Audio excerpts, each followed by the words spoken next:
Hello and welcome back to my channel. Today in this video I am here with 7 more idioms.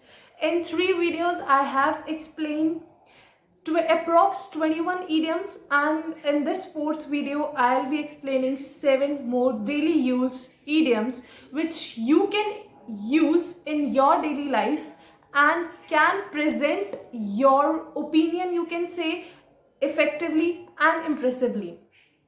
Now let's get started with our idioms, and the first and foremost idiom for the day is to see light. To see light. Now if we translate this idiom in Hindi तो हम लोग कहेंगे light देखना, है ना, light को देखना. But it means, this idiom means to see light means to be born. इसका मतलब है to be born मतलब पैदा होना. Now we often say that she was born on 12th August 1997.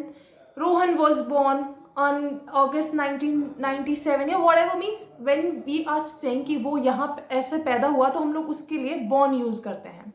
Now अब हम एक idiom को use कर सकते हैं to say this thing. Now if I wanted to say कि जो मेरी friend है वो इस दिन पैदा हुई थी, 1 जुलाई को पैदा हुई थी, तो what I will say या I can say that Sangeeta saw the light on 1st July 1997. और जो भी आप बोलना चाहते हो means born की जगह you can use the idiom see the light. So I hope next time जब भी आप किसी के birth की बात करेंगे तो you will surely use that idiom. Now switching on to our next idiom, and that is wrangle over an ass shadow. Wrangle over an ass shadow. Now what is wrangle? The word wrangle means to fight. ठीक है, to fight over an ass shadow. अगर मैं इसको थोड़ा easy way में बोलूं, to fight over an ass shadow, तो इसका मतलब है कि एक हिंदी में ट्रांसलेट अगर करें तो इसका मतलब है कि गधे, एस मतलब गधे की परछाई के ऊपर लड़ना, मीन्स टू, इस जो ईडियम का मतलब बनेगा वो होगा to fight over petty things, मतलब बहुत ही छोटी छोटी बातों को लेके हम लड़ाई कर रहे हैं. अगर हम इस ईडियम को याद रखना चाहते हैं तो we can connect it with a story, और मैं स्टोरी बताती हूँ.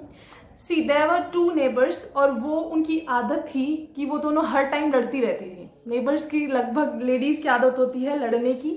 सो they were always fighting with each other. So what happen, one day one neighbour जो है उसने अपना गधा जो है वो वहां बांध दिया, और उस गधे की जो शैडो थी it was following on another's जो वॉल के ऊपर, ठीक है, अनदर नेबर की वॉल के ऊपर.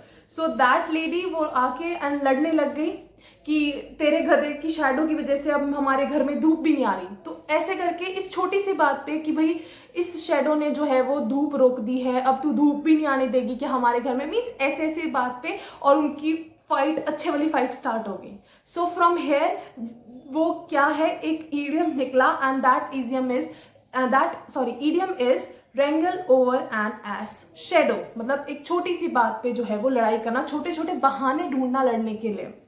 सो अगर कोई ऐसे पेटी थिंग्स पे लड़ाई करता है तो नेक्स्ट टाइम जो है वो आप इस इडियम का यूज कर सकते हैं. Now switching on to our third idiom, and our third idiom is to cry for a moon. To cry for a moon, as the idiom states, to cry for the moon. Now moon बहुत ही means we can't reach moon, हम लोग moon तक नहीं पहुंच सकते.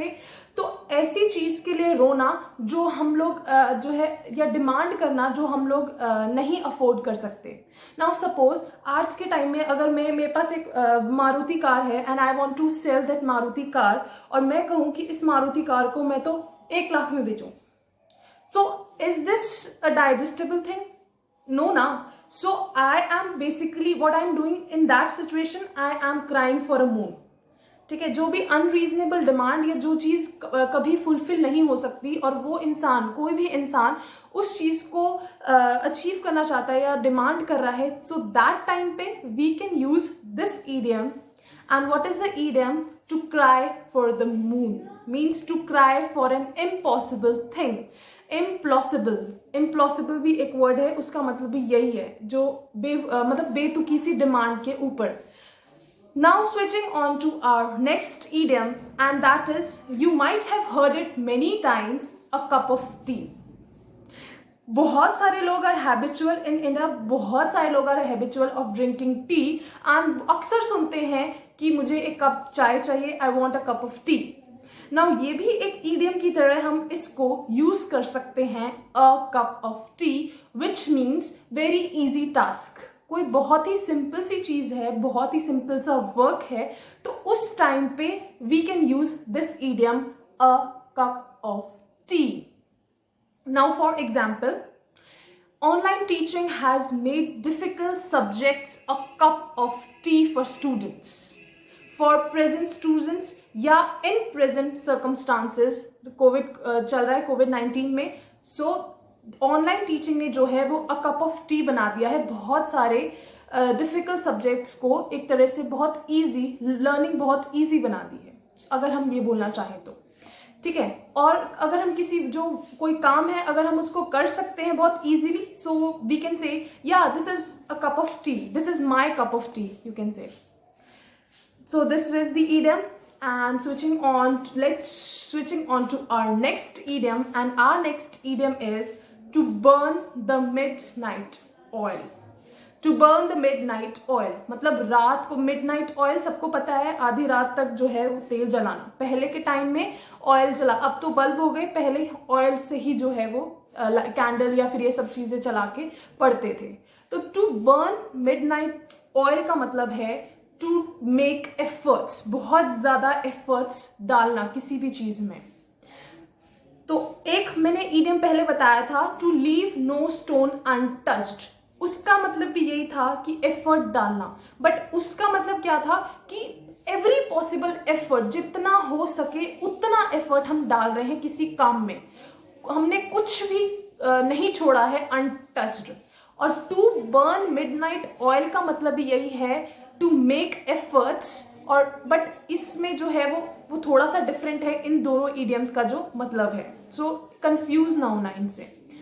To burn midnight oil मतलब बहुत ज्यादा एफर्ट डालना किसी भी काम को अचीव करने के लिए. ठीक है. My friend nowadays is burning oil, midnight oil because the exams are approaching, the exams are very near, that's why Tamanna is burning midnight oil, बहुत ज्यादा एफर्ट्स कर रही है. ठीक है. तो अब हम चलते हैं हमारे नेक्स्ट ईडियम की ओर, एंड जो हमारा नेक्स्ट ईडियम है वो कैंडल से ही रिलेटेड है. वो क्या है? To burn candles at both ends. Candle को दोनों एंड से जलाना, मतलब हम बेसिकली एक कैंडल ऐसे है तो हम उसको यहीं से जलाते हैं ना, बट उसको दोनों साइड से जो जला रहे हैं, तो वहां से एक ईडियम आया है, to burn candles at both ends. उनके दोनों सिरों से कैंडल को जलाना. नाउ सपोज करो कि कोई इंसान इज बर्निंग कैंडल्स दोनों साइड से, तो क्या होगा? इट्स वेस्टेज ना, टोटल वेस्टेज है, बहुत जल्दी खत्म हो जाएगी वो कैंडल. तो सिमिलरली जो बहुत ज्यादा एक तरह से खर्चे कर रहा है, वेस्टेज ऑफ मनी कर रहा है कोई इंसान, तो उसके लिए उस टाइम पे, उस सिचुएशन में we can say that he is burning candles at both ends. बहुत खर्चीले इंसान के लिए जो है ये ईडियम यूज किया जा सकता है. ठीक है. बहुत सारे सर्कमस्टांसेस हमारे लाइफ में आते हैं जब हम देखते हैं कि बहुत ज्यादा लोग जो है वो पैसा वेस्ट कर रहे हैं, दोनों हाथों से पैसा उड़ा रहे हैं. हम लोग ये वाला ईडियम भी यूज करते हैं अक्सर. तो दोनों हाथों से पैसा उड़ाना is quite similar to the idiom to burn candles at both ends. ठीक है. And now the last idiom for the day is Hobson's choice. Now what is Hobson's choice? Hobson जो है वो एक ट्रेडर था, उसका नाम था, and he was the only trader who used to trade horses. मतलब वो उसका जो काम था वो हॉर्सेस बेचना और खरीदना था. So he was the only trader, horse trader in that city. And whenever someone wanted to buy a horse or sell a horse, he has to go to that Hobson. Hobson के पास ही जाना था and whatever rate he will give वो accept करना पड़ता था. So from there this idiom is taken Hobson's choice. और उसमें ये था, हॉब्सन ने अगर कह दिया कि भाई मैं इसको 2000 में लूंगा, तो that person has to sell that horse in 2000 rupees only, क्योंकि कोई चॉइस नहीं है. सो हॉब्सन का जो चॉइस, हॉब्सन्स चॉइस जो ईडियम है, उसका मतलब है no choice. When you are not having any choice in life, then you can use that idiom Hobson's choice. ठीक है, I hope all these idioms which I have explained are very much clear to you. Thank you for listening me. Keep sharing, keep liking and keep watching my videos. Keep supporting me. Thank you.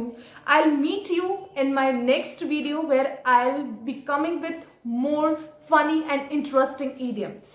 Thank you. Till then, stay tuned. Thank you very much.